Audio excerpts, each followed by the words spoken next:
এক্ষেত্রে যে কোনো স্টুডেন্টের তাদের কি নেচার, কি টাইপ, সেগুলো দেখা দরকার। যেমন কোনো স্টুডেন্ট যদি এমন থাকে, না আমি ম্যাক্সিমাম টাইম কোডিং করতে পারি, এক জায়গায় বসতে পারি, ডিভাইসের সঙ্গে বা টেক রিলেটেড কোনো জিনিসে আমার প্রচণ্ড ইন্টারেস্ট আছে, ম্যাক্সিমাম টাইম 6 থেকে 8 ঘন্টা যদি আমাকে বসিয়ে রাখা হয় তা আমার প্রবলেম নেই, তো অবভিয়াসলি সে যাক, সে ওইখানে খুব ভালো করবে, সে সেই কেরিয়ারে অনেক ভালো করবে।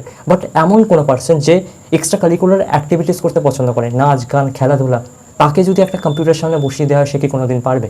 না। তাহলে সেই রোলটা, সেই জবটা তাকে শ্যুট করবে না। আর যদি শ্যুট না করে, সে যদি ইন্টারেস্ট না পায়, সে যদি ভালো করতে না পারে, সে কি ওই কেরিয়ার অপরচুনিটিসে নিজেদের গ্রো করতে পারবে বা একটা জব সিকিওর করতে পারবে নিজের জন্য? একেবারেই পারবে না। বাট যেখানে যার ইন্টারেস্ট ছিল, সে কিন্তু ঠিক পেরে যাবে। তো যে সমস্ত স্টুডেন্টরা, আমি বলছি, যারা নিজেদের আগে নেচার বা টাইপটাকে আইডেন্টিফাই কর, তারপর দেখ নিজেদের জন্য কোন কোর্সটা বেস্ট, সেই অনুযায়ী কোর্স চুজ কর। যেমন তোদের ধর কারোর একজনের ভালো লাগে বায়োটেকনোলজি, সে পড়বে ভাবছে যে আচ্ছা আমার বায়োটেকনোলজি তো ভালো লাগে, তো কিছুদিন পড়ে দেখ, আগে আগে জিনিসটা পড়ে দেখ ভালো লাগছে কিনা, বা যখন পড়ছিস তখন ইন্টারেস্ট পাচ্ছিস কিনা। ভালো লাগা এক ব্যাপার, আর যখন নিজেদের ওই প্রসেসে একেবারে ডুবিয়ে নিয়েছিস, সেটা আরেক ব্যাপার। তো ওই প্রসেসটাকে বারবার রিপিট করার চেষ্টা কর, যে ওটাতে নিজেকে এক্সেল করতে পারছিস কিনা। যদি ওটাতে এক্সেল করতে থাকিস, তো খুব সুন্দরভাবে প্রসেসটা এগোবে। এখন বাকি থাকছে তাহলে সিএসিআই এআই রিলেটেড জবে, ওখানে কি হবে?